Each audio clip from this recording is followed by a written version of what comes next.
Seigneur, nous venons te rendre hommage. Nous qui étions autrefois de brebis errantes, nous suivions chacun sa voie. Maintenant, nous sommes retournés vers toi, le souverain pasteur et le gardien de nos âmes. Reçois la gloire, Jésus.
Le comité est constitué de tous ses enfants, de tous ses fils, de toutes ses filles dans la foi. Nous nous sommes décidés de pouvoir fêter avec lui son jubilé. Alors, il n'a pas que nous comme enfants, il en a beaucoup. Il y en a qui ne prient pas au ministère, mais qui sont ses enfants dans la foi. Alors nous allons vous communiquer un numéro à la fin de ce culte. Que vous puissiez le garder. Parce que nous allons commencer à vous appeler. Nous sommes en train de monter une organisation pour fêter le jubilé. C'est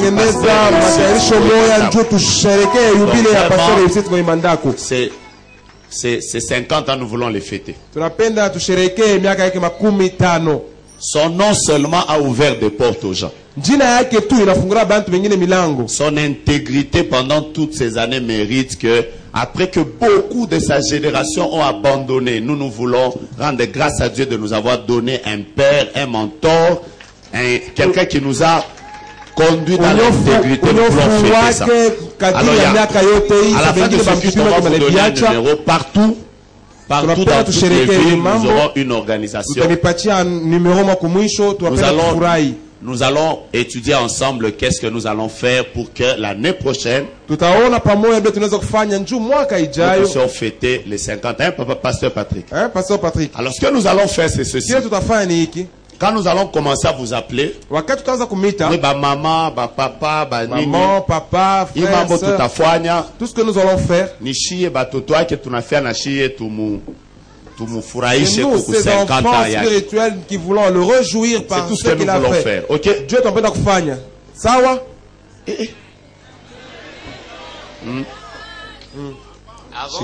J'avance. Nous tous, ces enfants spirituels, et même ces petits-fils, les arrière-petits-fils,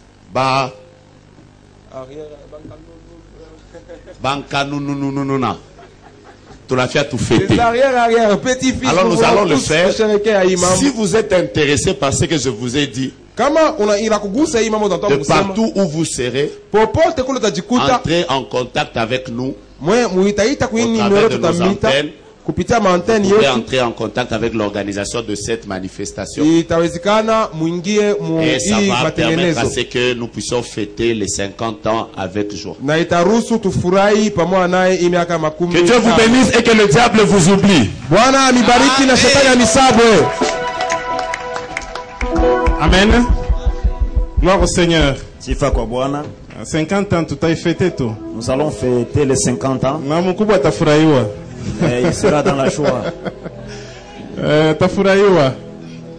Commission ilikuwa kuanza déjà zamani. La commission a déjà commencé. Mais Dieu grâce que Dieu te bénisse. Dieu grâce Mungu akubariki. Que Dieu te bénisse beaucoup parce que hii akili alianza déjà. Parce qu'il a commencé depuis longtemps. Afanje, tafurahiwa. Alléluia. Amen. Ok, j'ai un petit communiqué ici. Niko na tangazo mwa kiloko hapa. L'apôtre Emmanuel d'Arimathée, Mutume Emmanuel d'Arimathée, depuis les États-Unis d'Amérique, il nous salue et il nous dit qu'il est en train de suivre cette convention avec nous en direct. Et il dit merci à son père spirituel, le révérend Réussite Ngoy. Il dit que papa continue comme ça. Ok, munilete bébé wangule. Bébé quoi? Bébé il est où? Il y a un enfant qui s'est perdu. Maman. Comment est-ce que l'enfant s'est perdu?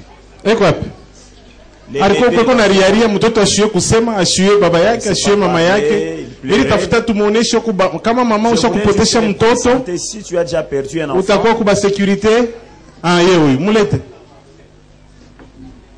bonjour bébé. Bébé Yambo. Ashiwe kusema. Ne sait pas parler. Simamia naye hapa moto mingi. Yeye huyu. Ashiwe jina yake. Il ne connaît pas. Ashiwe jina babake. Ne connaît pas. Ashiwe jina mamake. De sa maman. Et qu'on a ushirie un bébé. Ne pleure pas. Maman. Alléluia. Ok, si une maman a perdu son enfant, mtoto wake yeye huye kwa hapa. Si tu as perdu ton enfant, mtoto wako yeye huye. Bébé Yambo, pengine ni ma français, nisa kwa. Eko wapi mama? Mama kuya. Mama. Wafu wako sana. Auri hata ndio kwenda sha kumfanana ni mtoto yake.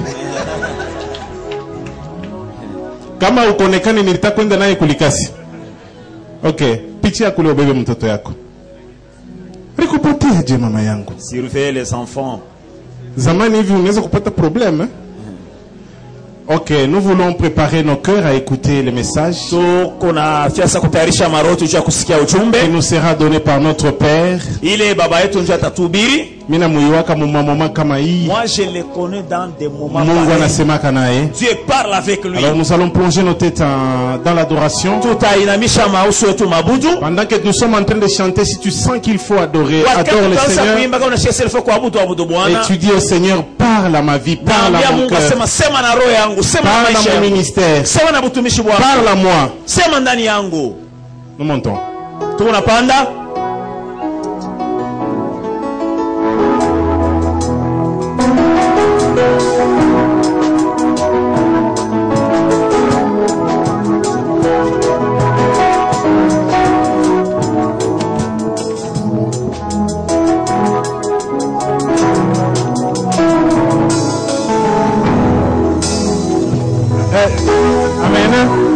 Amen. Tulisabu kutoa wa protocole leo napitisha kwa bitunga ya ofrande. Les services de protocole vont nous faire passer les paniers d'offrande. Natupa mo 500, 1000 francs, 2000, 5000. Tupa mo kitunga mule Mungu tena atafurahiwa sana. Que Dieu vous bénisse. Les paniers, Dieu sera très content.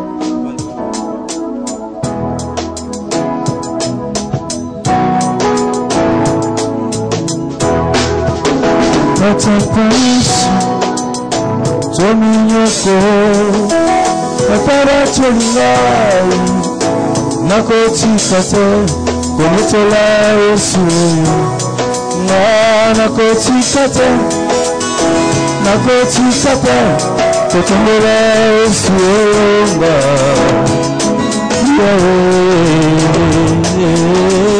Est-ce que molongi mo akotelema abeta mololo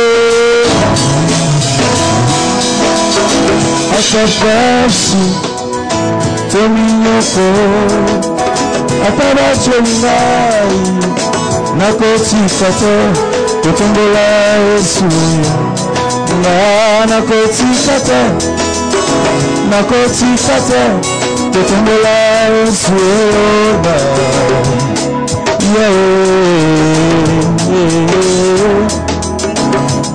Ponobi Yezanga bonanga Sinonoge banange Naukizaka zonito Olokagana bango sonito Yango je ne peux pas céder Kotombola Yesu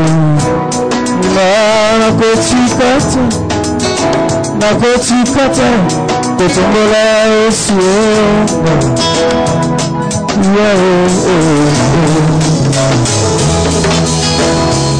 Ponobi Yezanga bonanga Baoba sinonoge banange Otikaka bango te Okisaka bango sonito Yango je ne peux pas céder Kotombola Yesu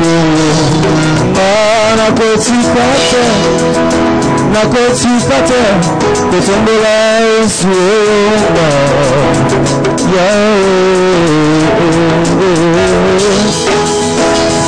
Golgotha Yoko kisakile Sopesinga bendele nelonga Nakomi molonge Ata eze simbate Eko salema kaka Ona yesinga Naza molonge Ta parole me dit je serai plus que vainqueur D'ailleurs son akosala Tu es toujours à mes côtés C'est toi notre Seigneur C'est toi notre Sauveur C'est toi notre Papa Yamona ebi Kumamana yo Kolosali molonge Kumamana yo Kolosali molonge Molonge Molonge Molonge Kumamana yo Kolosali molonge Kumamana yo Kolosali molonge Molonge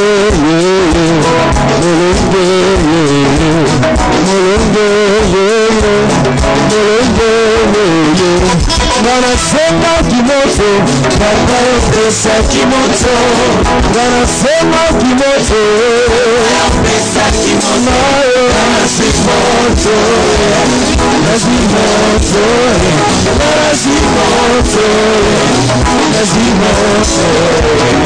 Wanasema mosala pesa mosala na convention na sengi mosala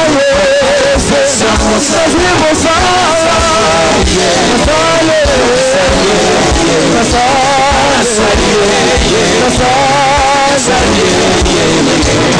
Wanasema libala pesa libala Wanasema libala pesa libala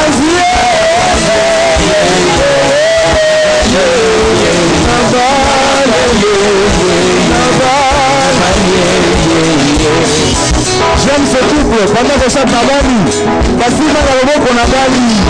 Est-ce que quelqu'un peut dire amen? Wanasema libala pesa libala Wanasema libala pesa libala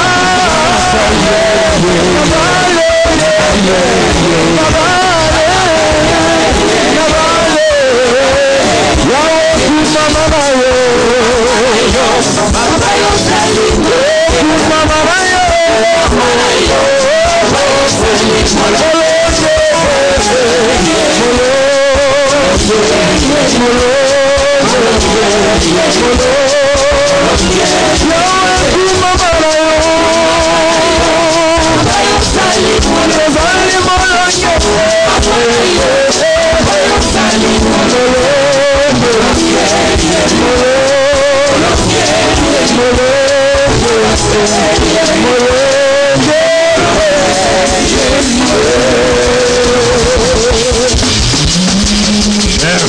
Seigneur. Merci Seigneur. Merci Seigneur. Faut pas regretter. Oh, la fumée. Non, non. Nous avons cette fumée ici pendant une semaine. Ça ne nous a pas tués, donc sois calme. Je vous donne 2 communiqués. Nous allons ouvrir un compte. Là où les autres, tout le monde peut mettre de l'argent pour la construction de la cathédrale. Amen. Amen. Nous allons vous communiquer ça. Parce que nous avons déjà d'autres comptes, mais nous voulons que ce soit un compte spécial.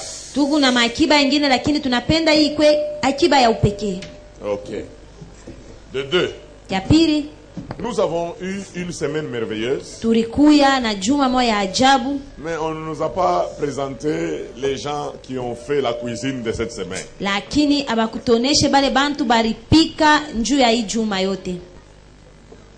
Alléluia. Amen. Cher Christo, quand je regarde la fréquentation du restaurant, je me dis non, non, vous êtes de bons cuisiniers. Est-ce que vous avez compris ce que j'ai dit? Je vois les gens courir. Il faut que j'arrive là. Il y a des politiciens qui regardent et disent, ah, si c'était ça ma base. Vous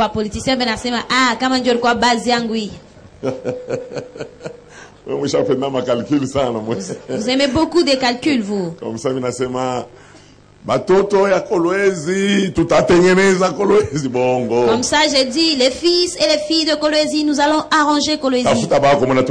Cherche ta base parce que vous nous avez beaucoup trop menti. Alléluia. Amen. Nous avons eu 2 orateurs de Kolwezi. Amen. Amen. Nous avons eu le maire de la ville. Le pasteur Patrick Kanda, il va se mettre debout. Nous allons l'accueillir.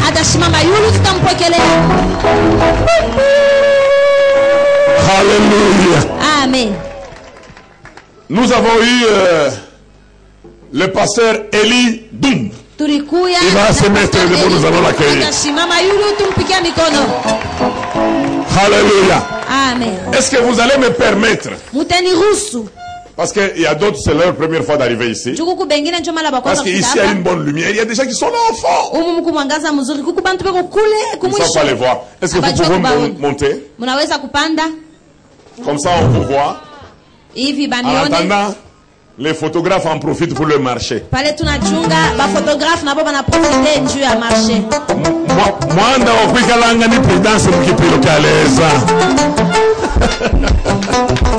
Alléluia. Amen. Amen. Nous avons à Lubumbashi, nous avons eu le pasteur Michel Badi. Il va se tenir debout, nous allons l'accueillir.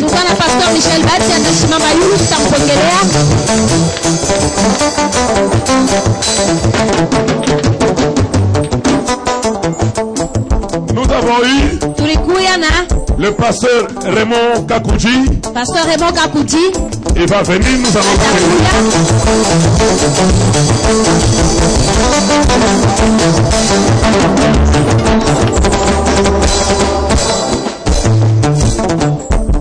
Nous avons eu le pasteur. La pasteur. La féministe, la pasteur. Irène. Pasteur Irène. Elle peut venir. Anaweza kuya.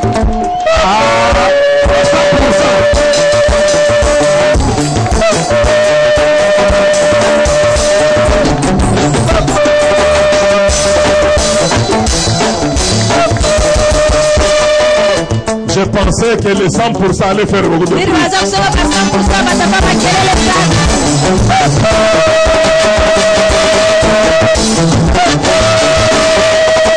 Amen. Amen. Je comprends pourquoi les politiciens malalandak. Si les gens sont remplis comme ça, le problème de la Kolwezi, vous allez l'oublier. Ah, c'est parce qu'il voit les gens. À Kinshasa. Au Kinshasa. Eh, Pasteur Irène, c'est mon épouse. Hein? Pasteur Irène Job Bibiang. Ah.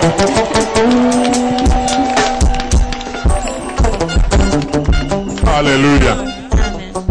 Amen. Amen. Amen.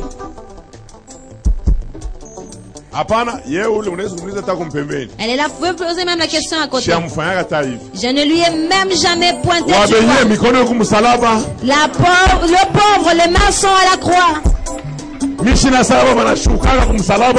ne suis pas comme des ceux qui descendent de la croix. Nous sommes les crucifiés, nous ne sommes pas les ligotés.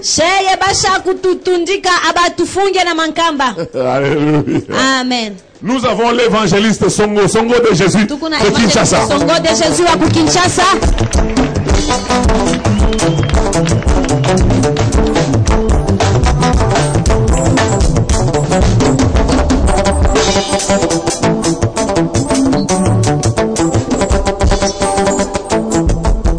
Nous avons le prophète Jogras de Kinshasa. Tukuna prophète Jogras de Kinshasa.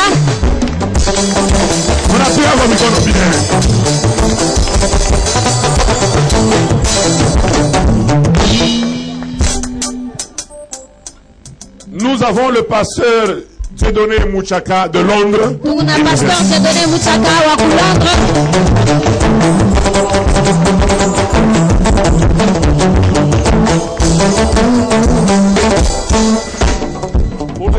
Pour les orateurs, il est où? J'ai vu que vous choisissez là, nous avons le pasteur Aimé Doua de Swaziland.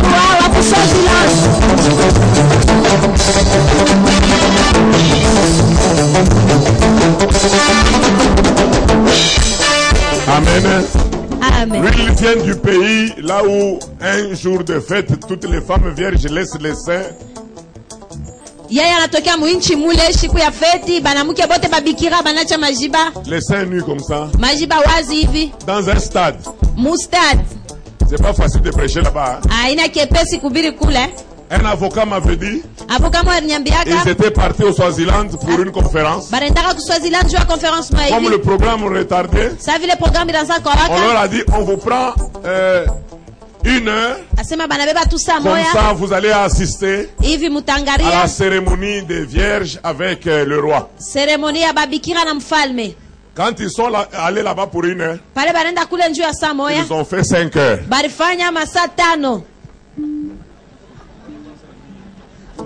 En vertu de l'article 12 alinéa 2. Ils ont oublié toutes les lois. Alléluia. Amen. Amen.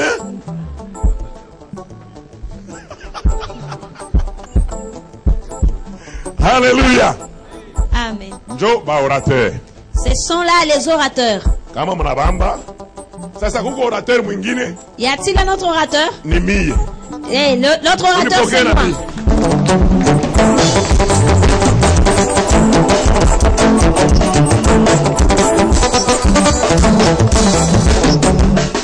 Alléluia. Amen. Que le Seigneur vous bénisse abondamment. Amen. Amen. Amen. Amen. Nous avons 2 personnes qui nous ont servi. Parce que cette fois-ci, nous avons fait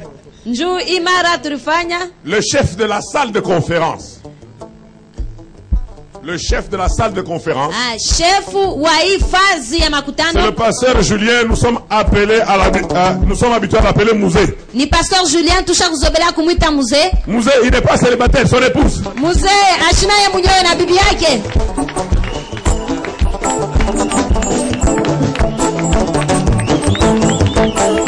Alléluia. Amen. Nous avons le président de la convention. Le pasteur John. Pasteur John. D'autres le connaissent comme le bâtonnier.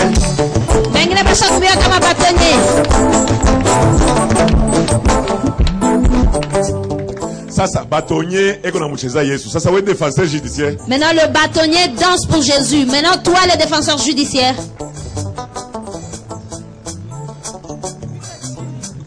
Amen. Amen. Ce sont ces gens qui nous ont gérés durant toute la semaine. Il est temps. Vous devez partir. Il est temps.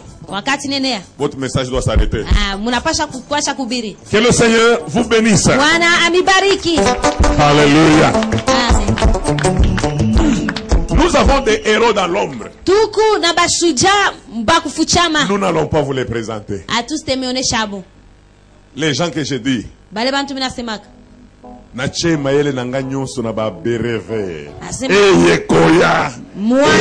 je mets toute ma confiance dans les bérets verts.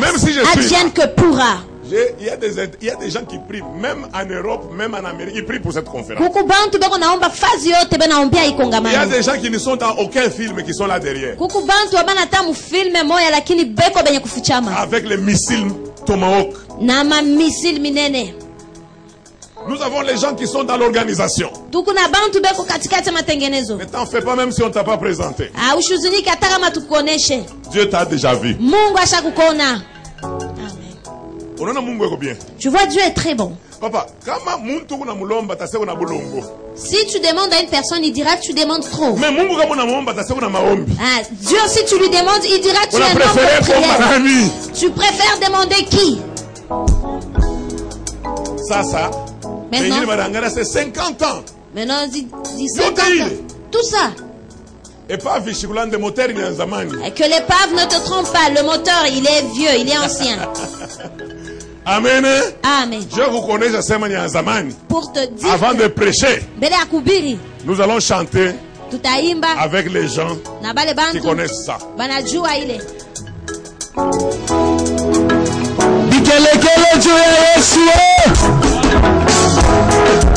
Tunasimamia yulu jimbo pamoja. Bikelekele, haleluya.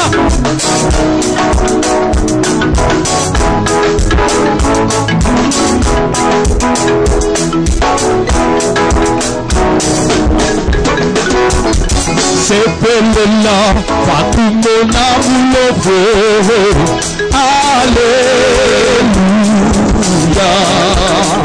Kimekosu, nejiwizika tampe. Haleluya. Si sote, sepelela, fatumona mulovo. Haleluya. Oh, Kimekosu, nejiwizika tampe. Haleluya. Oh, Haleluya. Chalelo, tu Jehovah, Kimekoso, Hallelujah, Hallelujah. Oh, Balona, Chalelo, tu Jehovah,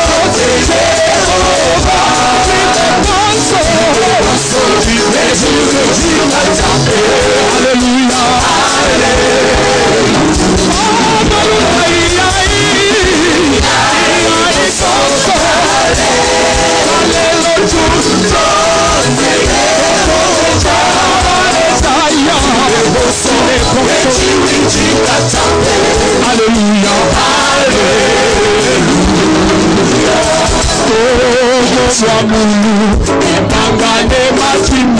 Hallelujah. Oh, Katefela, Jehovah lets our go. Hallelujah. Tout ensemble. Oh, mon Wamulu, Kepangane Matimba. Hallelujah. Hallelujah. Oh, Katefela, Jehovah lets our go. Hallelujah.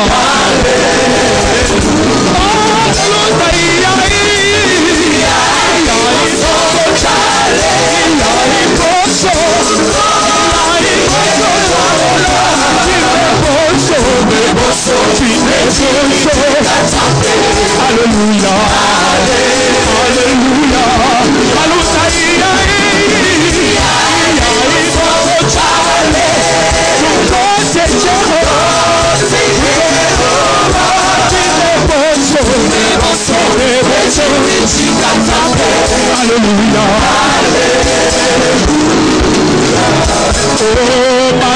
anti ikitapata bumi. Hallelujah. Oh, utopisha wazela makoso. Hallelujah. Oh, mati anti ikitapata bumi. Hallelujah. Oh, utopisha adibya makoso. Hallelujah. Hallelujah.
Alléluia. Que le Seigneur vous bénisse. Somebody can shout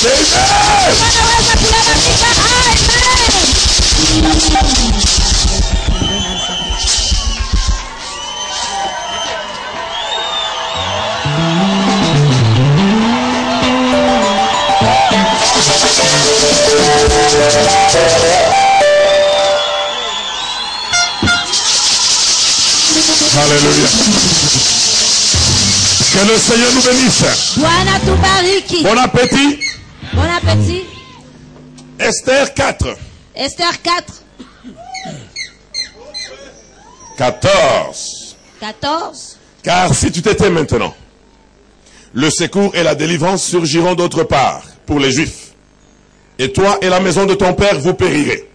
Qui sait si c'est pour un temps comme celui-ci que tu es parvenu à la royauté. Alléluia. Amen. Aujourd'hui, j'aimerais parler un tout petit peu sur la responsabilité avant de nous séparer. Je bénis le Seigneur pour tous ces gens qui se sont donné la peine, qui ont travaillé durement pour que la conférence ait lieu. Vous avez fait des sacrifices énormes. Devant vents et marées, vous avez tenu. Devant l'esprit de mort, vous avez tenu. Mais ce soir, il y a une bénédiction pour vous. Et j'informe à tout un chacun que les disques sont disponibles. Vous pouvez faire une commande des disques, des messages que vous avez eus de la part de nos cuisiniers.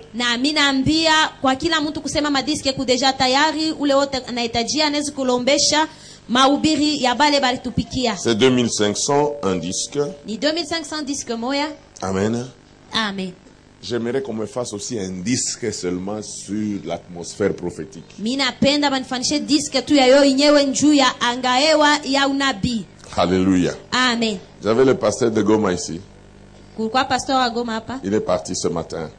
Donc aujourd'hui, il disait, ces choses nous les voyons souvent à la télé, nous pensons que les gens s'arrangent. Mais je viens de les palper moi-même. Et j'ai des informations que personne ici ne pouvait avoir. Et ces choses ont été mises à nu. Il dit, je viens de changer. Alléluia. Amen. Il y a des ministères qui ont changé. Alléluia. Amen. Il y a des ministères qui ont changé. Une jeune fille, orpheline de père et de mère, qui habite chez son cousin, qui devient son père et sa mère. Dans cette affaire, on n'entend pas parler de la femme de Mardoché. Pourquoi on n'entend pas parler de la femme de Mardoché? Il y a des gens qui occupent inutilement la terre, qui consomment l'oxygène de Dieu pour rien. Même quand les grandes choses se font, ils sont toujours spectateurs. Et la Bible leur a prévu un rôle. C'est d'être dans l'anonymat. Parce que des prostituées qui ont joué des rôles très importants sont dans la Bible. Comment de grandes choses peuvent se faire? Toi, tu es comme spectateur. Est-ce que tu ne pouvais même pas... Hein? La Bible ne dit même pas que c'est elle qui avait l'habitude de tresser Esther.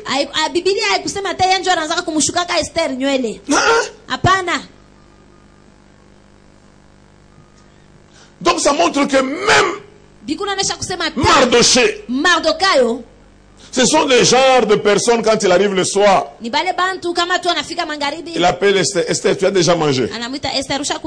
Non, non, j'étais en train de faire la vaisselle. Je connais ma femme. Viens manger avec moi.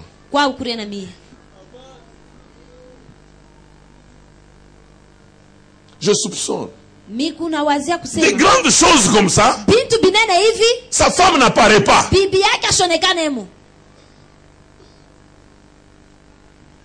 C'est elle qui devait apparaître pour dire Esther. Normalement, quand tu as tes menstruations, normalement on fait comme ça. Elle n'est pas là. C'est elle qui devait... Même la femme de Mardoché et de Aman est quand même intervenue avec une prophétie pour dire si ce Mardoché devant qui tu as commencé à tomber est de la race des Juifs, chérie, wow. Au revoir. Tu vas tomber. Certainement. Devant cette race, on ne tient jamais. Comme pour dire, si tu m'avais dit que le Mardoché que tu combattais était juif, j'allais te dire, laisse-le.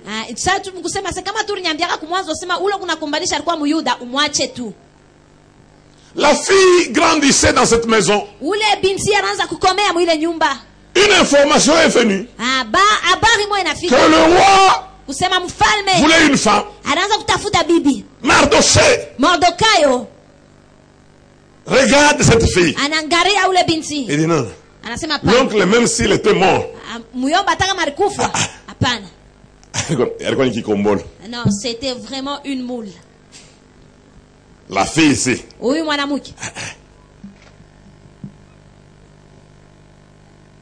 Mardoché l'a présenté aussi. Ce que j'aime, c'est que Mardoché lui dit, ne dis pas ton origine. Frère, est-ce que vous savez qu'à certains endroits, quand vous parlez de votre origine, on peut vous disqualifier? Il y a des gens qui ont raté des opportunités. Je sais Katangé 100%. Tu te retrouves devant un jury des gens qui n'aiment pas les Katangé. Tu as raté. Garde tes origines pour toi. C'est très important. Il y a des gens qui haïssent ta tribu même pour rien. Ferme la bouche. Garde tes origines. Il arrive des fois que je me retrouve sur les médias. Le journaliste me pose la question, tu es de quelle tribu? Il dit, je donne ma langue au chat. Je ne suis pas venu parler de ma tribu. Je suis venu parler de Christ. Parce qu'il y a des gens qui m'aiment. À entendre seulement ma tribu, dit yo. Yo, Mardoché. Ah, il est de la race de Mardoché. Frère. Moi, je vais perdre mes intérêts pour une tribu dont je ne connais même pas les origines.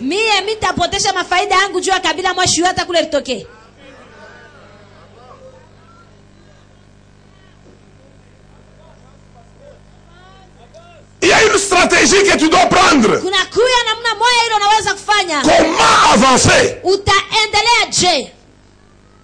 Esther. Moi, je suis au courant des combats qu'il y a dans le palais royal.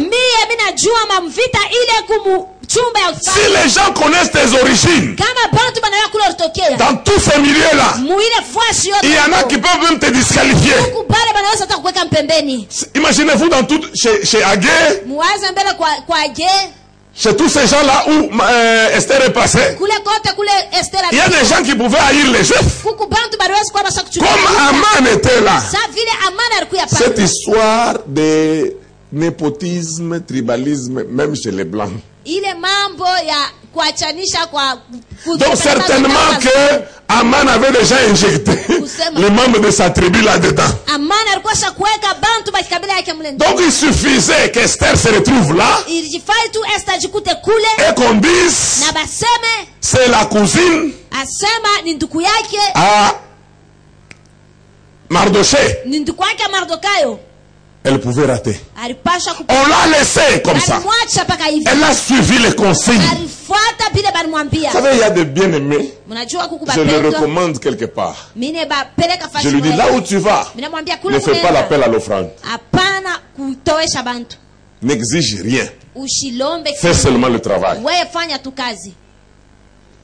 Il se rencontre avec ses amis,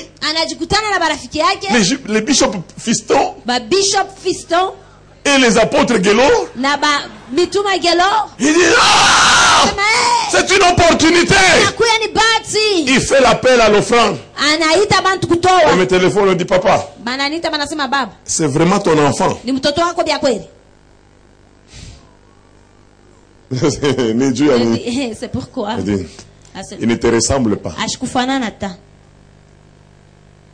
Mais quand il revient, papa, la dîme est là. Dîme à Boussenji. Je t'ai dit de ne pas demander quelque chose. Parce que je connais le milieu. Mardoché a précédé Esther dans le palais royal. Il connaissait les problèmes qu'il y avait là.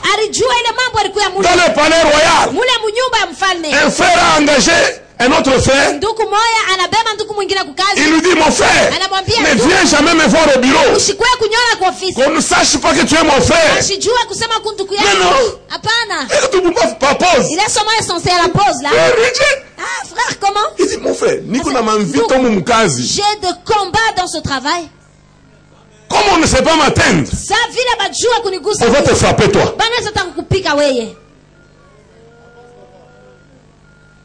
Soyez intelligent. Quand celui qui vous recommande vous donne une ligne de conduite, faites attention.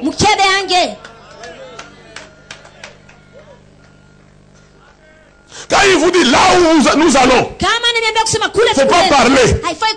Je suis allé avec un frère quelque part. On commence à me soigner là. Oh, tu veux ça, je dis ça, je ne prends pas.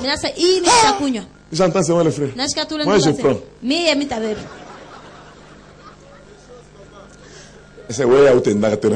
Toi, tu n'iras plus jamais avec moi. On peut t'empoisonner. Moi, vos histoires là, oh, 0%. Je refuse avec moi-même. Les chimistes disent, il n'y a pas de bière sans alcool. Ça n'existe pas. Il faut qu'il y ait fermentation.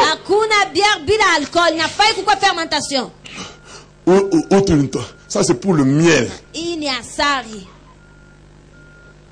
Maintenant, tu commences à rire en désordre.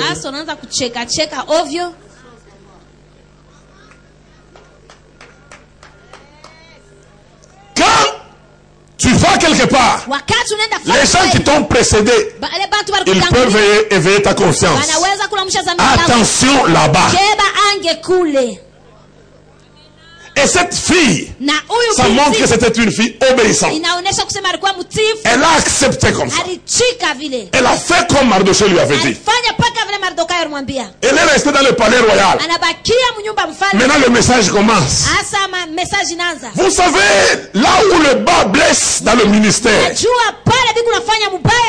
c'est que les gens pensent que quand Dieu les bénit, c'est pour eux.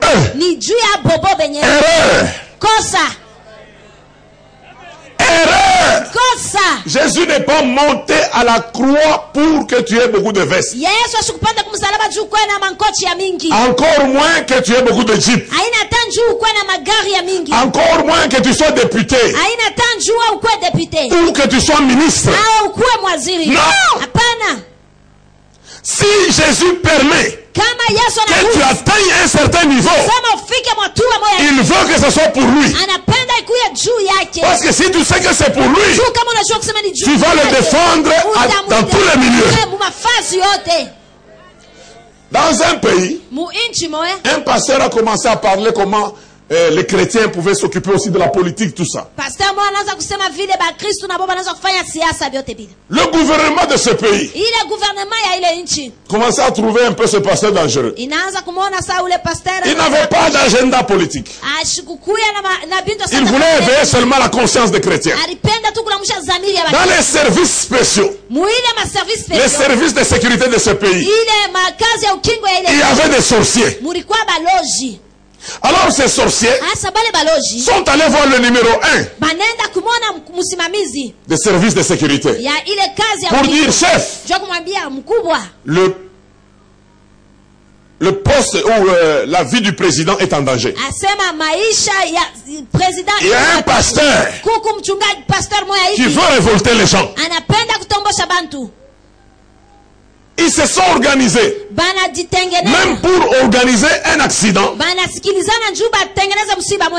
que ce pasteur meure.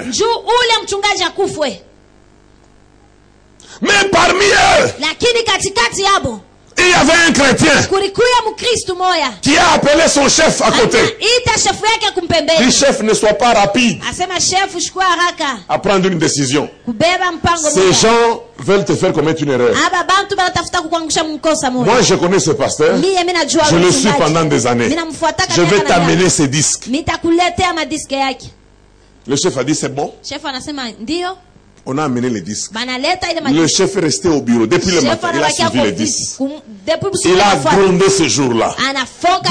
Vous avez failli me pousser à tuer un innocent. Mais s'il n'y avait pas de chrétiens là, ce pasteur mourrait. Avec l'argent de l'État, il mourrait. Le souci de Dieu, c'est que dans toutes les sphères de la vie, qu'il y ait des chrétiens. Mais les soucis des fils du diable prenant la Bible à la main, ils disent non, un chrétien ne peut pas faire la politique. Un chrétien ne peut pas faire la politique. Frère, vous savez combien de choses c'est. Quel est le chrétien à Kolwezi qui assiste dans le conseil de sécurité?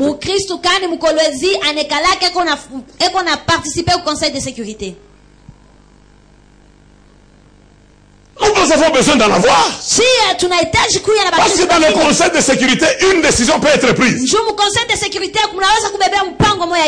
Et on est foutu.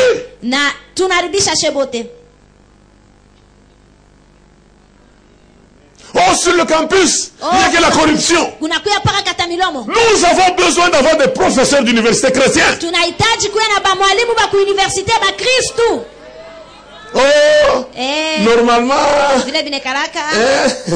les gens qui connaissent trop ne peuvent pas se convertir, c'est fort. Moi, je ne parle pas de vos ingénieurs et de vos médecins. Je parle de Paul. Paul était d'une intelligence. Et la renommée de son intelligence est arrivée jusque dans le palais royal. Donc le président de la République savait que j'ai un homme intelligent. Et quand Paul parle, le roi dit, ton grand savoir te fait déraisonner.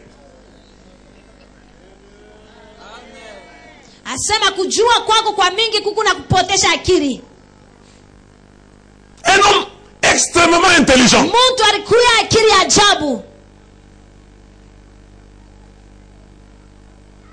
Il était là. Peut-être tu ne comprends pas. Paul avait tous les dons spirituels. Un homme à qui le Seigneur parlait. Quand les Juifs ont monté un complot contre Paul, il n'a eu aucune révélation. Il n'a eu, même pas Pierre n'a eu un message. C'est l'enfant de sa sœur qui est venu lui dire, j'étais quelque part. Les gens ont fait un complot pour te détruire. Fais tout pour que tu ne comparaisses pas. Paul n'a pas dit. Sans effet.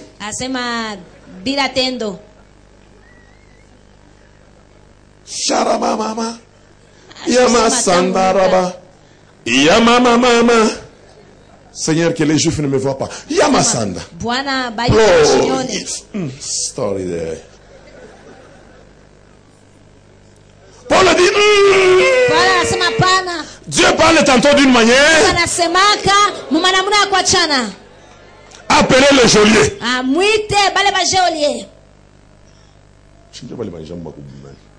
Geôlier, oui, maman, on est geôlier. Banjamu baku prison. Parlez avec l'enfant. Et Paul échappe. Bien-aimé, quand nous prions, dans toute l'histoire d'Israël, Dieu travaille sur les autorités morales de la société. Quand Israël prie, jeûne, Dieu donne Samson. Mais Samson, il a commencé à faire des devinettes avec l'onction.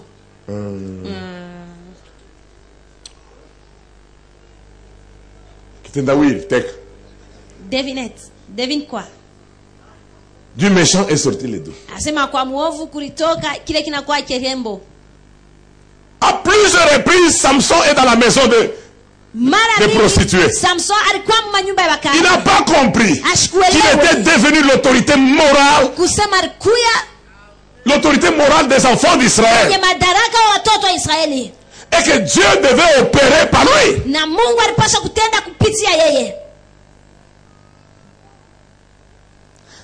Ici, la jeune fille entre dans le palais royal, se regarde les filles qui étaient avec dans le palais royal. Même elle se regarde dans le miroir.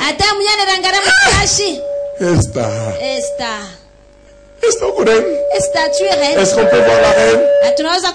Elle fait les exercices. Parce que 30 jours c'est beaucoup, elle va faire quoi?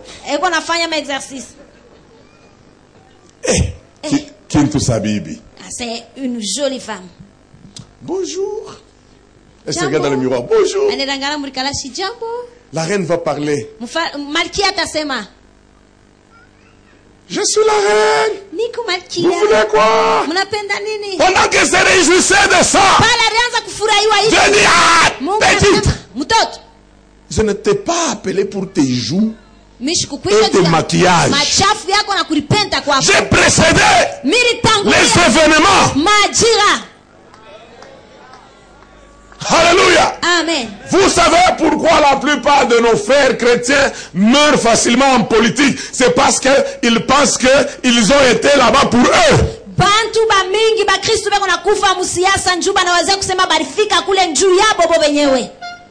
Un frère était député. Il était dans une commission. Il devait vérifier, contrôler les écoles privées où il n'y avait pas de contrat. Dans son équipe, les députés commencent seulement parce qu'ils avaient un nombre d'écoles. Il dit cette école. Il entend seulement un député qui dit là, fermer les yeux, c'est un ami proche. Ah, toi aussi. On touche une école. Il constate qu'on a touché une école chrétienne. Il n'y avait personne. Il se lève et dit, moi aussi ne touchez pas là-bas. S'il n'était pas là, c'est la seule école qu'on devait fermer. Il a compris qu'il était l'autorité morale pour représenter les écoles chrétiennes, qu'on ne les ferme pas. Parce que son chef, qui dirigeait cette équipe, il avait des écoles qu'il a épargnées. Lui aussi dit pas question, on ne prend pas cette école. Bien aimé, j'entends souvent les autorités. Ils sont en train de reconstruire. Je ne refuse pas de retaper les écoles catholiques. Les églises catholiques, je ne refuse pas. Les catholiques ne sont pas les seuls contribuables dans ce pays.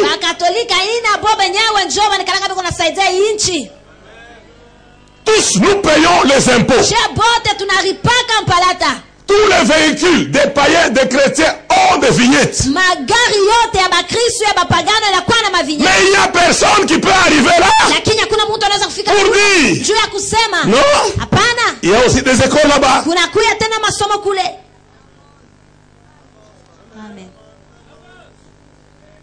Nous connaissons des églises catholiques qui étaient sous la bâche, que l'autorité a construite.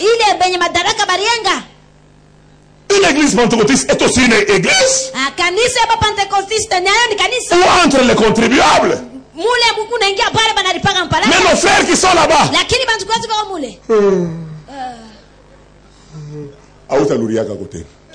tu n'y retourneras plus.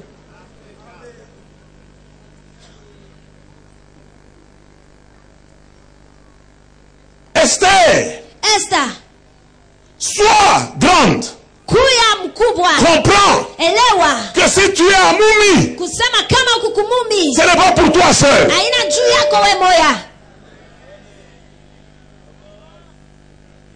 Bien-aimé, pendant que le directeur de Moumi dit, nous voulons faire un don dans les écoles. Tu es où? Pour donner aussi les écoles chrétiennes. Tu es où? Tu es toujours dans les pourcentages. Moi j'aurai combien? Tu vas mourir très vite. Qui sait si c'est pour un temps comme celui-ci que tu es parvenu là?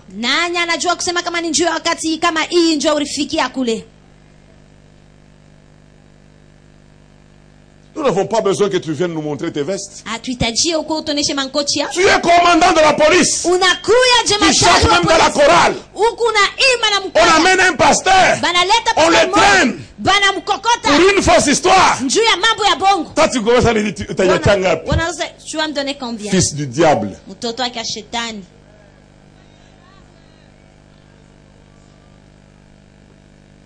Qui sait? C'est pour un temps comme celui-ci que tu es parvenu à la royauté. Vous savez, nul ne peut monter lui-même. Même les hommes de Dieu que vous connaissez ici, nous avons utilisé ce sycomore.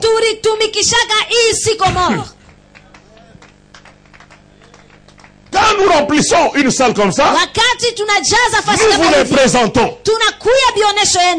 Et nous ouvrons leur ministère. Oui.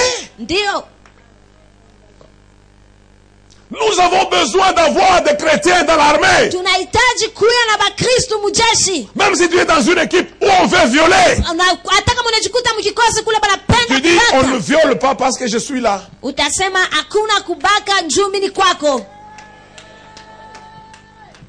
Ça, il ne faut pas dire, oh, non, je vais vous dénoncer. Vous ne pouvez pas violer.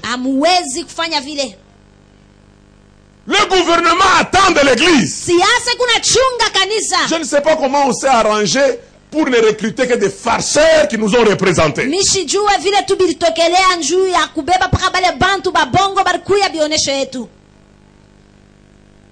C'est pas normal. Bien aimé, si tu veux avoir une longue vie, qui sait si c'est pour un temps comme celui-ci que tu es parvenu à la royauté? Esther était là. Nos frères, dès qu'ils sont promis par la grâce de Dieu, ils commencent. Donc pour eux, même pour engager une fille, elle doit passer par le processus d'Agé. Quelqu'un n'a pas compris. Amen. Amen. Tu vois un frère qui dit à une fille, petite, moi je peux te retaper là. Tu deviens de bosseleur. Pourquoi tu détruis ton foyer? Pour un plaisir de quelques minutes? Pourquoi tu détruis ta destinée? Pour un plaisir de quelques minutes? Pourquoi? Nous avons des frères qui sont d'ex, qui sont bourgmestres, mais l'église souffre. Ils sont là. Je risque de perdre le poste. Qui sait? Si c'est pour un temps comme celui-ci que tu dois plaider la cause de l'église de Dieu, entrez au Parlement. Même si vous êtes minoritaire, dites non à l'homosexualité. Dites non. Est-ce que nous respirons dans le nez des Américains?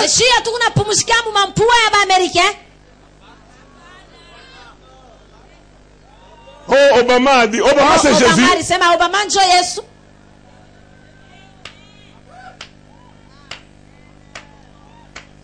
Vous qui me suivez sur Internet, à commencer par le président des États-Unis jusqu'à tous ses fidèles, j'ai dit non à l'homosexualité. Ouais. Non. Non. C'est lui qui osera dans ce pays plaider pour l'homosexualité, que ses dents pourrissent.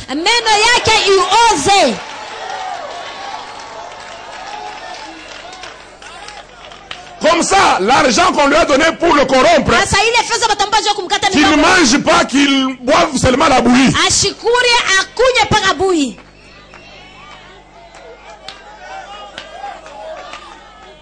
Bien-aimé dans le Seigneur, tout ce qui vient de l'Occident n'est pas salutaire pour nous. Le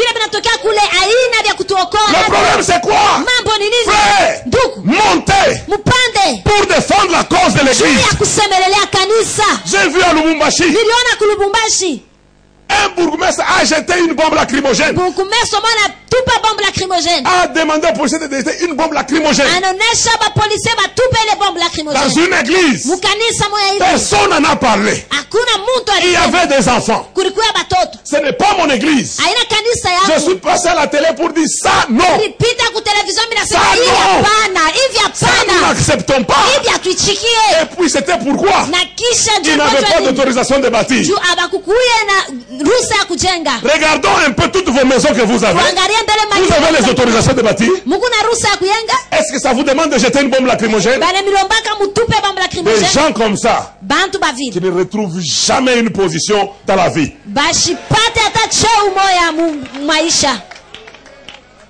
Église, ne jouons pas seulement au tam-tam. Engageons-nous dans l'armée. Engageons-nous dans la police. Dans nos services de sécurité. Engageons-nous. Chez les médecins, nous voulons avoir des chrétiens qui peuvent arrêter les avortements. Nous voulons avoir des professeurs d'université chrétienne à qui nous pouvons dire qui sait si c'est pour un temps comme celui-ci que tu es devenu professeur. Qui sait? Nous en avons assez de médecins. La dent te fait mal. Il t'explique qu'il y a des nerfs qui sortent de la dent jusqu'au genou, enlève les habits. Nous refusons.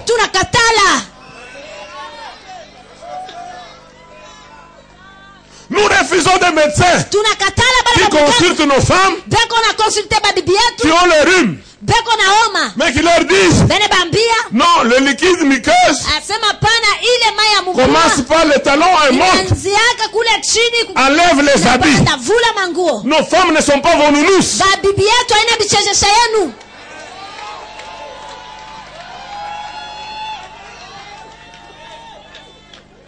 J'ai vu un commandant à Lubumbashi.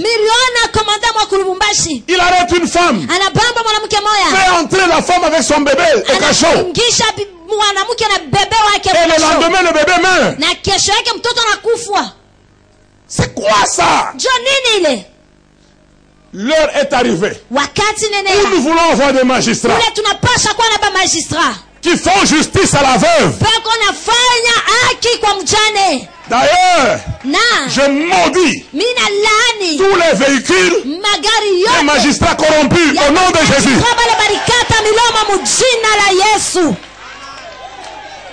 Vous ne pouvez pas faire l'injustice, faire souffrir une veuve parce que vous voulez acheter une Mactou. Je maudis les cabinets de tous les avocats spécialistes dans la corruption au nom de Jésus.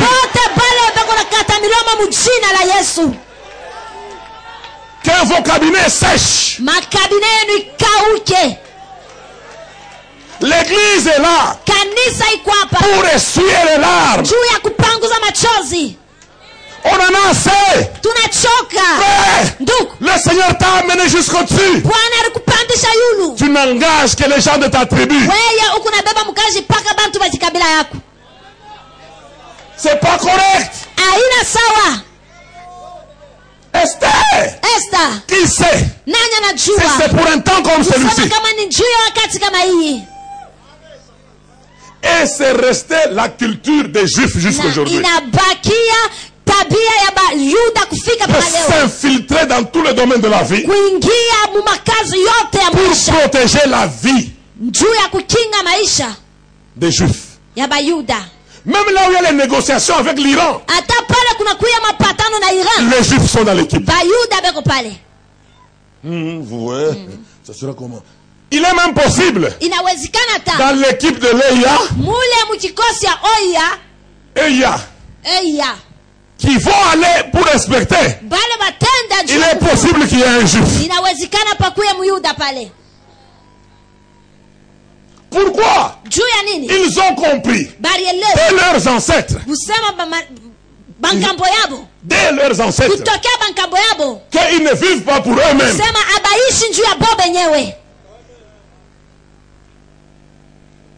Le premier ministre qu'on avait tué, c'est qui? En Israël. Isaac Rabin. Isaac Rabin. Vous savez, quand je suis arrivé en Israël, un guide m'a dit une chose. Il dit, cet homme-là, ils étaient à 3. Ils ont porté le burqa. Jérusalem appartenait aux Jordaniens. Ils ont porté le burqa comme des femmes. Ils sont entrés en Jordanie. Parce que les portes de Jérusalem, pas qui peut faire tomber ces portes. Israël a fait des jours. Ils se sont convenus avec leurs frères. Et dit, quand vous allez entendre ça, ouvrez les portes à partir de l'intérieur. 3 personnes qui ont exposé leur vie.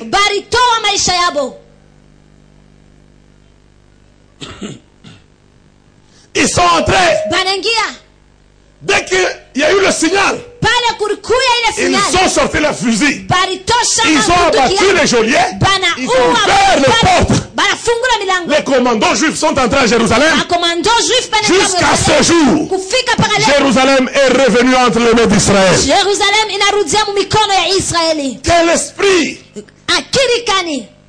Frère, nous ne sommes pas l'intercession pour t'amener quelque part et défendre ta famille. Non!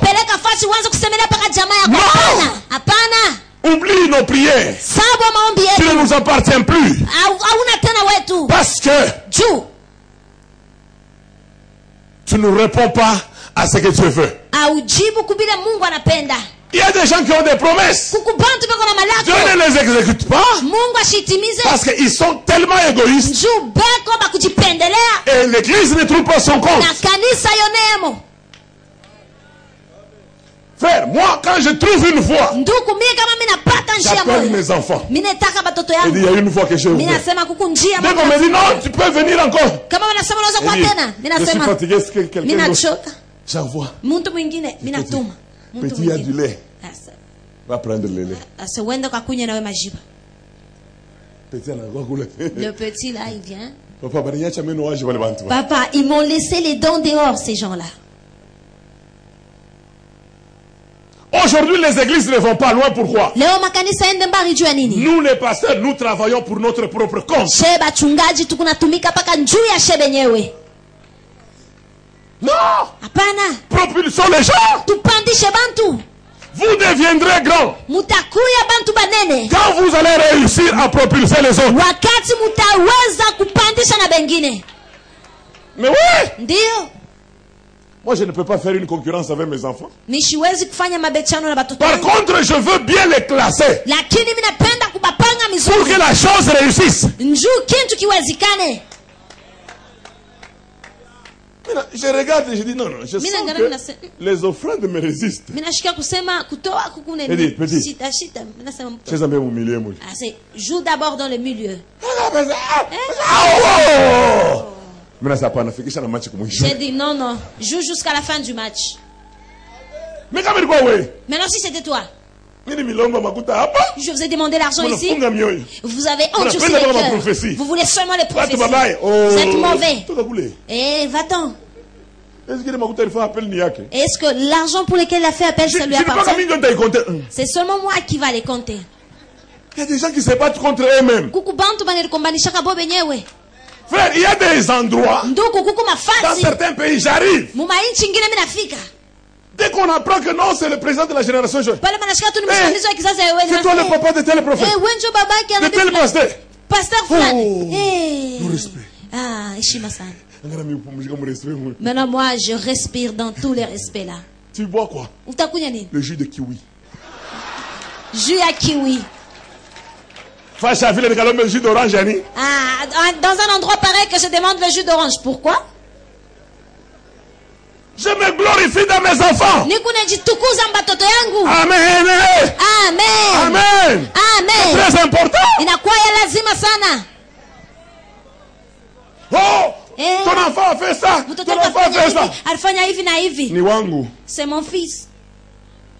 Ni wangu. C'est mon enfant.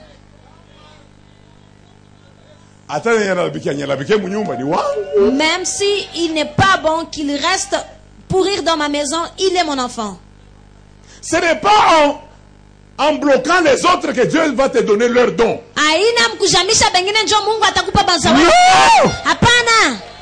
Non!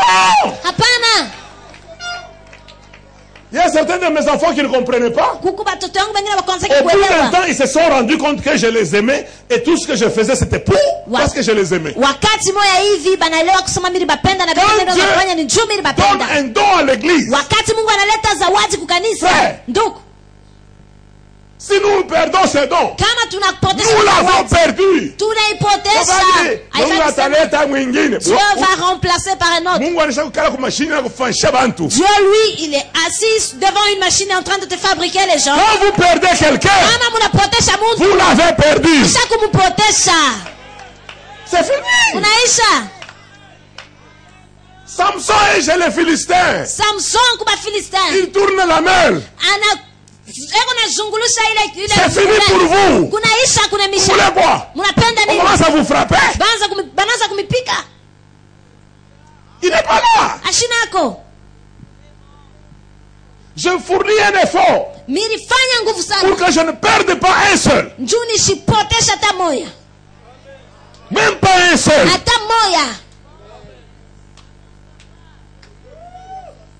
Qui sait? Si c'est pour un temps comme celui-ci. Frère, il arrive des fois que des bien-aimés me disent il y a deux postes. Est-ce que tu peux donner quelqu'un? Parfois je peux téléphoner un berger. Elle dit choisis-moi un frère honnête. Tu peux nous représenter là. On le met là. Sa tribu ne me dit absolument.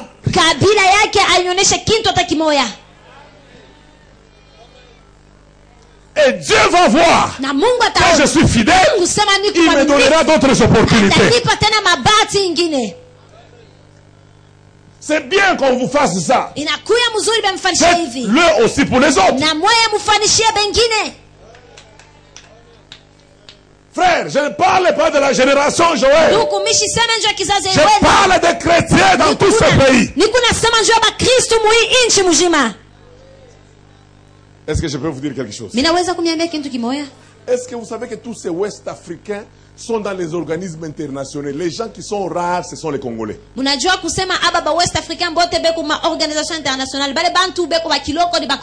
les Rwandais ici sont trop dans les organismes internationaux. Il y a des endroits, dans des grandes réunions, sur le siège du Congolais, c'était un Rwandais qui est assis. Nous on est là. Hey Amado, hey Amado, hey Amado, hey Amado.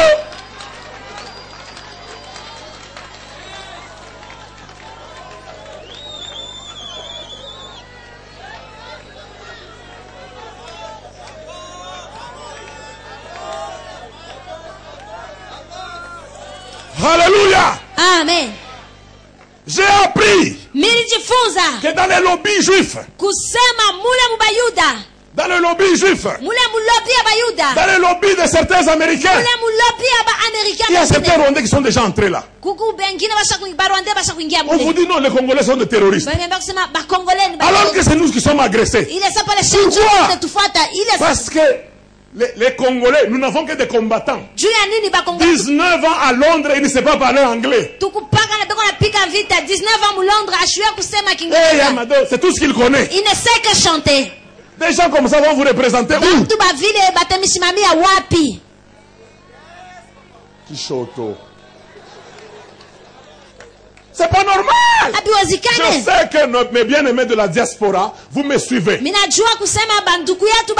Aucun pays ne peut se développer sans sa diaspora. Mais que fait notre diaspora en Europe? Est-ce que vous savez que la physique que vous étudiez à l'école, c'est une physique de 1967? Vous allez faire quoi avec ça? Avec des machines de nouvelle génération. Vous allez faire quoi? Nos ingénieurs Job Ananza ont inventé la machine qui fait un kalanga. Maintenant nos ingénieurs ont inventé un moulin d'arachide. Même la craie ici, ils ne savent pas faire. Pourquoi nous ne pouvons pas avoir des magistrats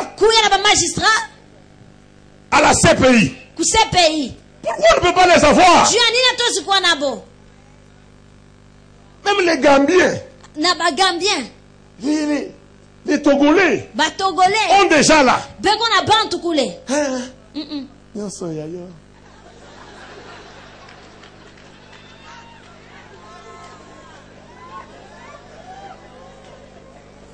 Frère, voyez grand. Vous les intellectuels, remettez-vous à niveau. Soyez compétitifs. Travaillez dans nos organismes internationaux. Aidez la cause de Christ. Plaidez la cause de Christ. C'est très important.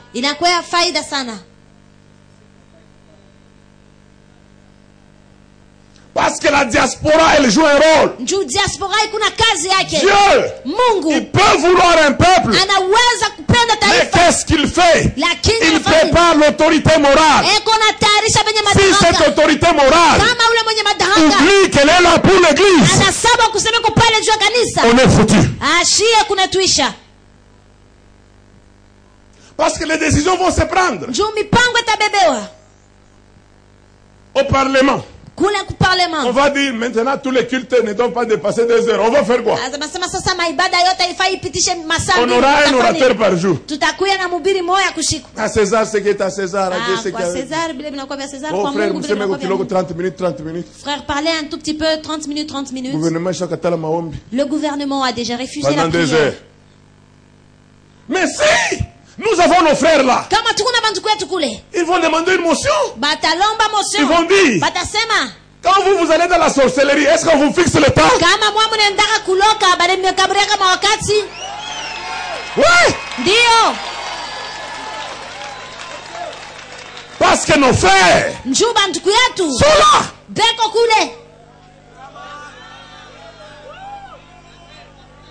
Il y a des entreprises. Pour engager quelqu'un, il faut qu'il soit homosexuel. Je maudis ces entreprises. Au nom de Jésus. Que ces entreprises tombent en faillite. Au nom de Jésus.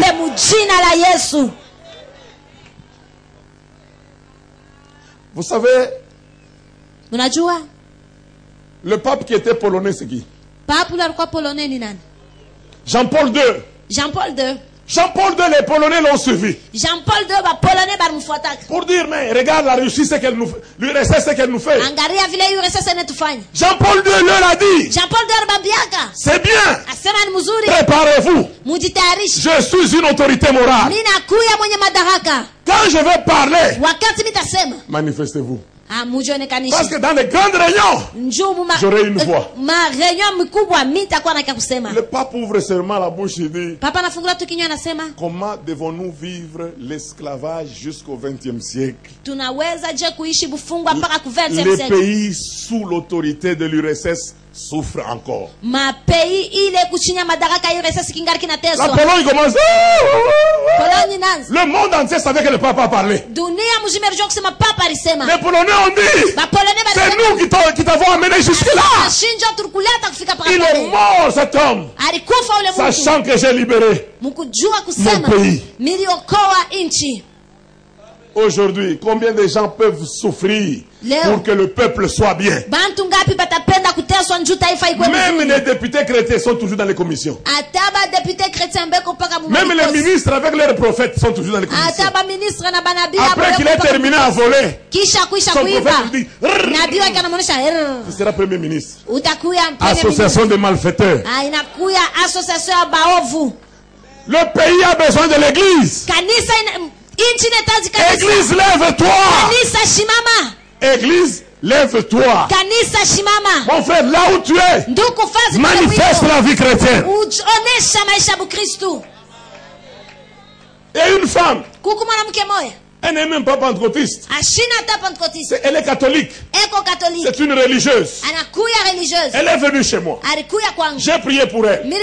Elle gère une pharmacie. D'un hôpital.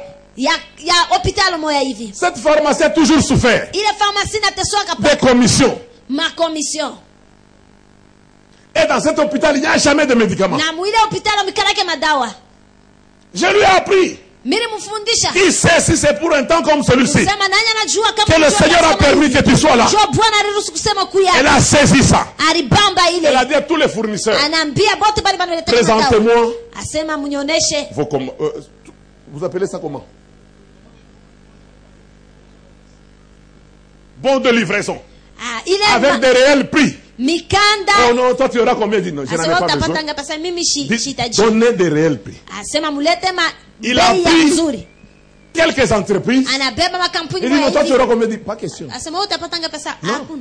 Bien aimé, son chef lui a arraché même la camionnette. Il dit, je vais prendre le taxi. Tous ceux qui prennent le taxi sont des humains, non? Dans cet hôpital aujourd'hui, il y a les médicaments. Tout le monde se réjouit parce qu'une seule femme a décidé de ne pas être corrompue. Kama, si tu avais mis la main en l'air ou tu avais souscrit ici de donner l'argent pensant à la commission qu'on va te donner, viens récupérer ton papier. Kama uri souscrire umunju unawaza batakabra mkomission moya hivi kuya bebe papier yako.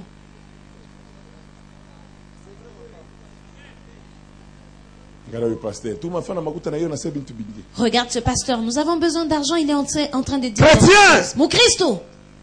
Laissez-moi terminer. Esther est devenue responsable depuis ce jour-là. Vous savez qu'il y a des gens qui sont si irresponsables.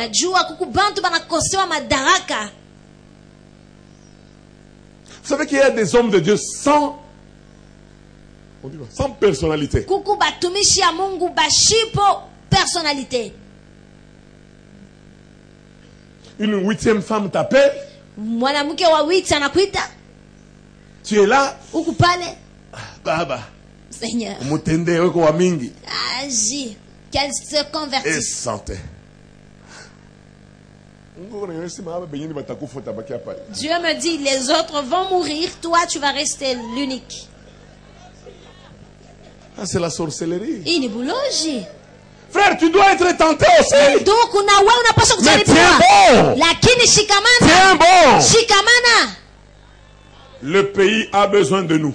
Inchi inetuitaji. Notre pays est tombé trop bas. Inchi wetu ishakuanguka chini sana. À cause des commissions. Njuu ya makomission. Dieu s'est préparé une armée. Mungu akonajitayarisha jeshi. Des gens qui vont monter. Ya pale bantu batapanda. Jusqu'à atteindre le sommet. Kufika paka kule. Les gens qui diront non. Pale bantu batasema pana.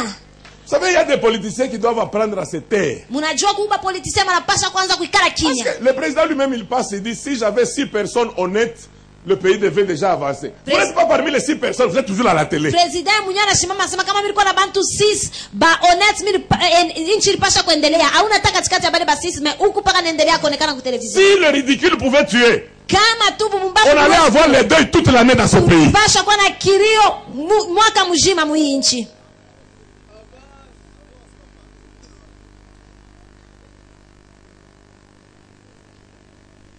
Qui sait? C'est pour ça que moi, quand j'organise les prières pour le pays, je n'appelle pas des gens qui viennent là, qui vont prier 5 minutes pour dire ici, c'est la prière. Prions au nom de Jésus. Et jusqu'au soir. Je veux prier avec des gens qui veulent réellement prier pour le pays. Vous savez pourquoi on prie pour le pays? Parce que Dieu nous donne cette responsabilité. Qui sait?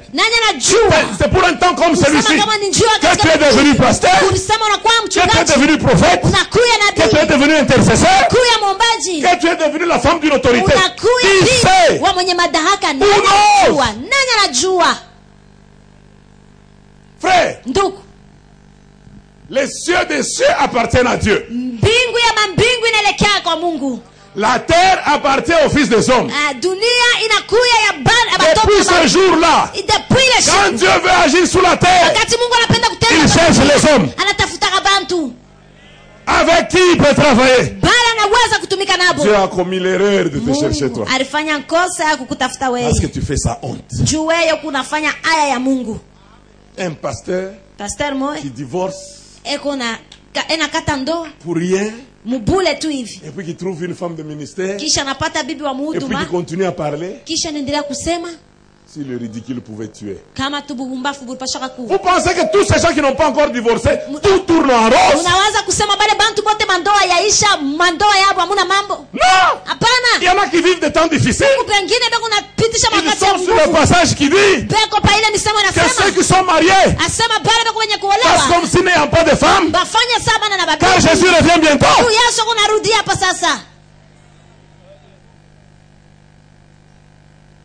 Je vous dis, il y a des gens dont les couples ne seront pas arrangés jusqu'au retour de Jésus.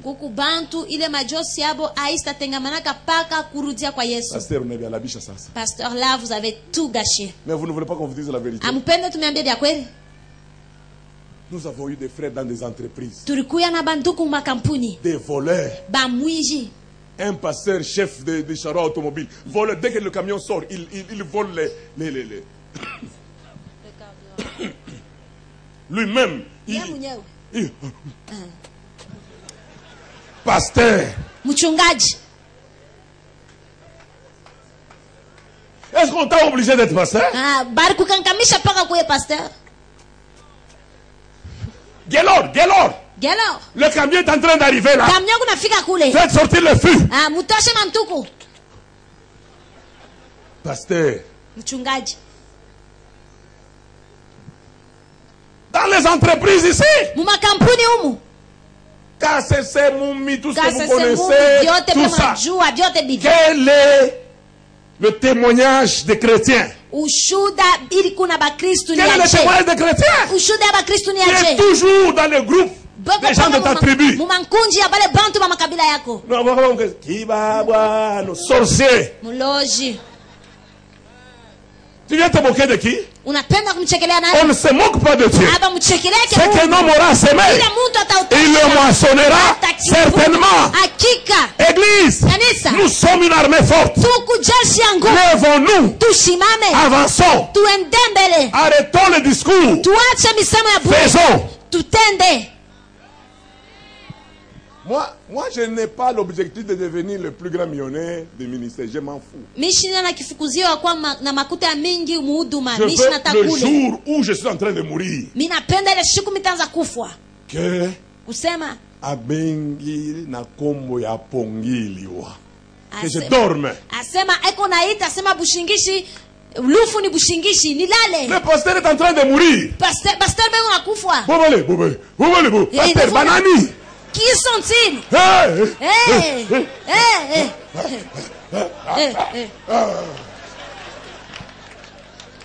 Maintenant la morgue là. On les a tués. Celui-ci. Je connais un évêque catholique, un évêque supérieur. Ça c'est le réanimateur qui m'a parlé. Il dit j'ai vu cet évêque mourir. Il disait je ne vois pas la voix. Je ne vois pas la voix. Je ne vois pas la voix. Et puis les gens sont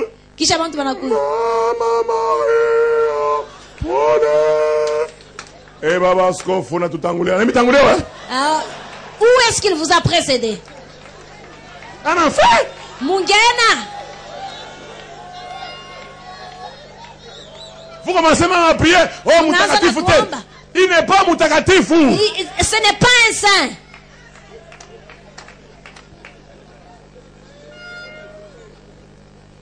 Nous voulons avoir des prêtres qui ont fait un vœu de célibat. Maintenir leur ceinture au rein. Qu'ils maintiennent leur ceinture au rein. Aujourd'hui, on vous dit non, cette fille sort avec le curé. C'est quoi ça?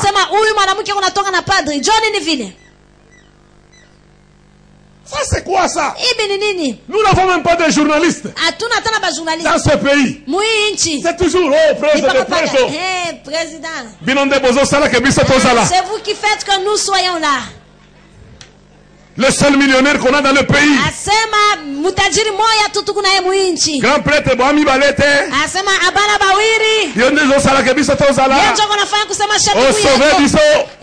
Ça c'est quel genre de journaliste? Ouais, nous voulons avoir des journalistes chrétiens qui nous donnent la vraie information.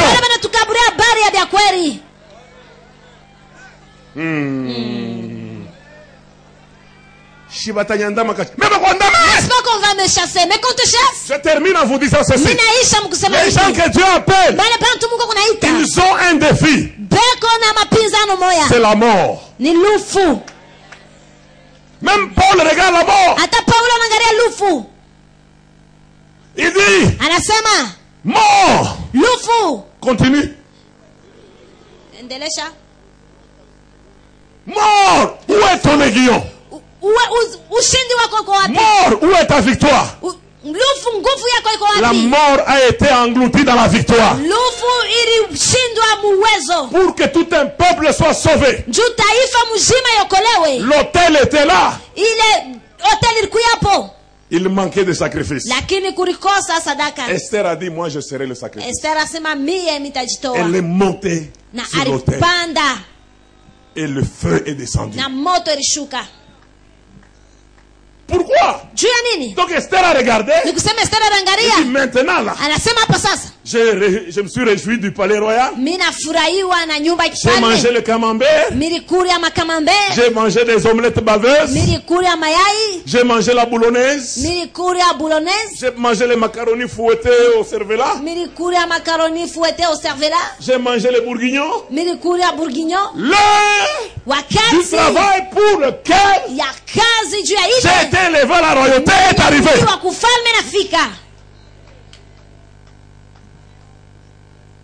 Il y avait un cantique qu'on chantait. Tu m'as aimé, Seigneur Jésus, tu m'as aimé. Tu m'as aimé, Seigneur Jésus, tu m'as aimé. Alléluia, la croix est devant moi. Seigneur, je ne veux plus jamais reculer. Alléluia, la croix est devant moi. Seigneur, je veux que tu perdes ton emploi, mais que le peuple soit conservé. Je veux qu'on te licencie parce que tu es honnête. La Bible déclare qu'on vous calomnie, qu'on ne vous trouve pas dans ces choses.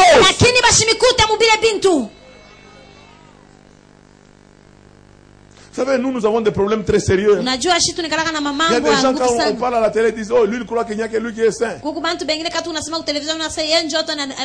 frère, tous nous fournissons un effort. Si vous avez abusé de votre vie chrétienne, non, il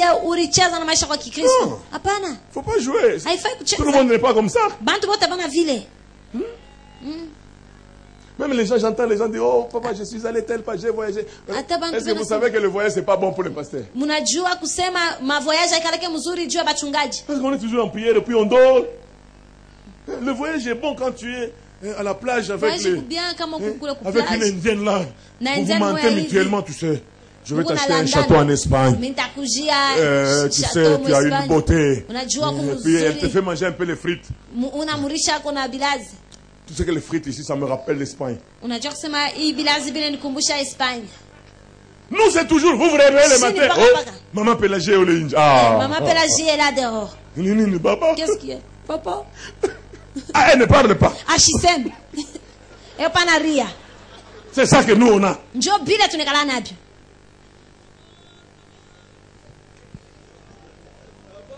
Oh, l'église de Zanzibar vous a salué. Vous jouez avec les femmes, vous venez saluer l'église ici.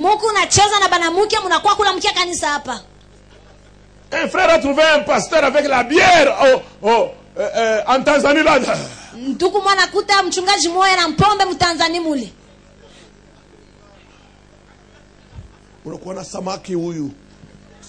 Viens avec le poisson, le poisson. Il y a le foufou avec la viande et le foufou avec les légumes. Mais un méchant, vous les frères, dont les doigts ont commencé à pénétrer les habits des gens. Enlevez les doigts. Je dis enlevez les doigts maintenant. Au nom de Jésus. Au nom de Jésus. Effacez les numéros. Effacez. Vous les jeunes filles, je vais prier pour vous. Que le Seigneur vous donne des mariages. Vous ne méritez pas les hommes qui vous suivent là. Vous n'êtes pas un jouet. Vous êtes le temple du Saint-Esprit. Affrontez la mort. Bien-aimés, affrontez la mort. Tous les pays, pour qu'ils soient libres, ils ont affronté la mort. Le dernier ennemi, c'est la mort. À cause de la mort, nous cédons. Nous cédons. Oh papa, on va me chasser. On va me limoger. On te limoge. Même celui qui t'a limogé, il sait qu'il t'a limogé parce que tu es juste. Nous ne pouvons pas supporter. Nos prisons sont pleines de gens qui ont volé les pneus et les vélos.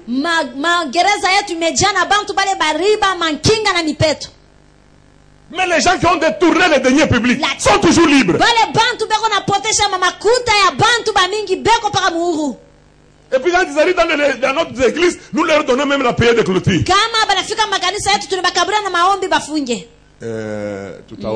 Oh, le bon Dieu. Nous allons prier. Déjà le bon Dieu, si quelqu'un commence par cette prière-là, c'est pas un chrétien. La mort. Pour la cause de Christ. C'est lui qui donnera sa vie. Amen. Amen. Pour le royaume. La conservera. Mais celui qui la conservera la perdra. Esther s'est levée. Elle dit, je vais entrer dans le palais royal. Mardoché, je commence à comprendre. Ce n'est plus le temps de frites. Ce n'est plus le temps de jambon. Ce n'est plus le temps de la boulonnaise. C'est le temps où il faut affronter. Je suis reine. Allez jeûner pour moi. Pas pour Israël. Je viens de découvrir aujourd'hui que je suis une autorité morale pour les Juifs. Et leur délivrance est entre mes mains. Demandez au peuple de jeûner 3 jours pour moi. Moi aussi avec mes servantes, je vais jeûner. Ce que j'aime, ce qu'il dit, je vais affronter le roi. S'il faut que je périsse, je périrai.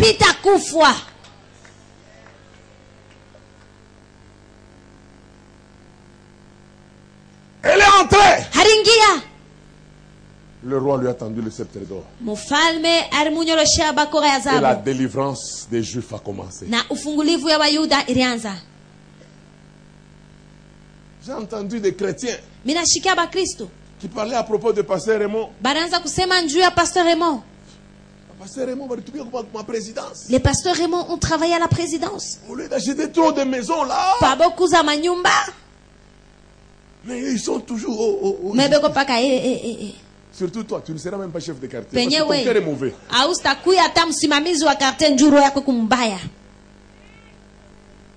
Nous voulons des gens qui vont à un endroit. Quand ils quittent, tout le monde dit il était honnête.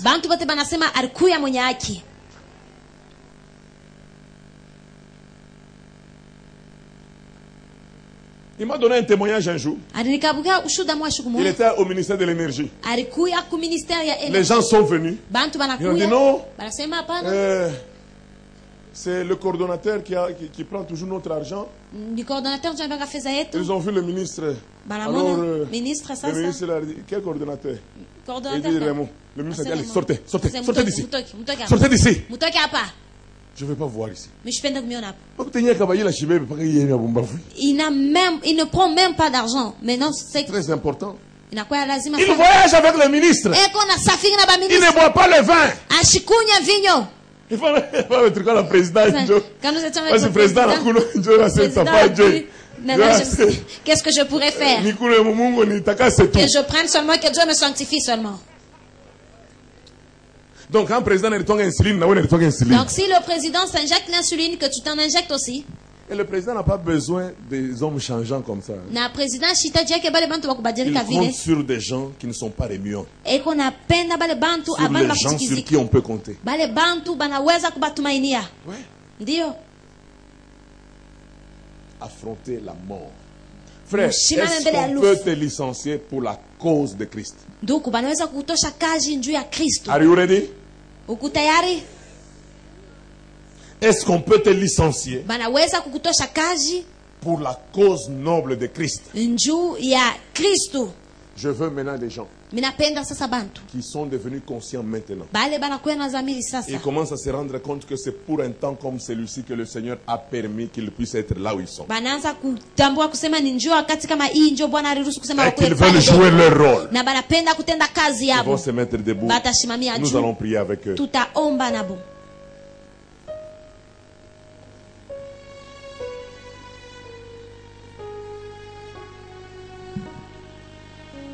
De l'eau. Mai.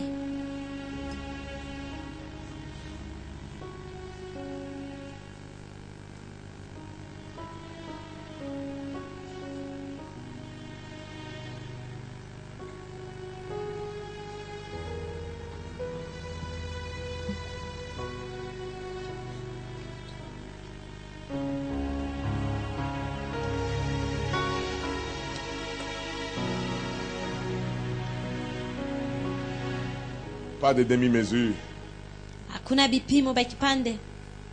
Nous sommes là pour le Christ.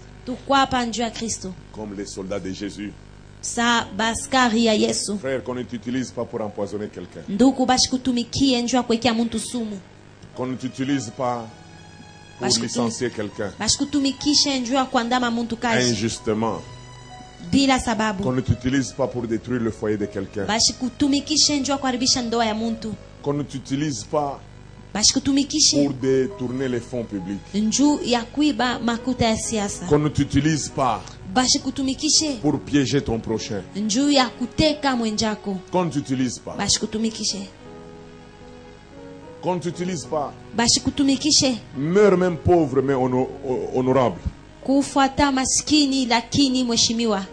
La femme dit, mon mari était prophète. Il craignait l'Éternel. Il est mort, il a laissé des dettes.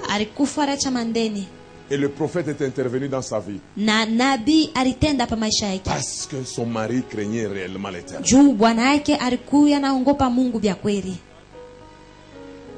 Il y a des pasteurs que nous enterrons à Lubumbashi. Nous avons même honte parce que l'endroit où on met le deuil, ça nous fait mal. Il y en a qui meurent dans la bière, dans les femmes. On l'enterre sans un cantique chrétien. On l'enterre comme un prisonnier. Alors qu'il a servi le Seigneur. Pourquoi avoir commencé pour ne pas achever? Frère, tu n'avais pas de travail, tu as vécu.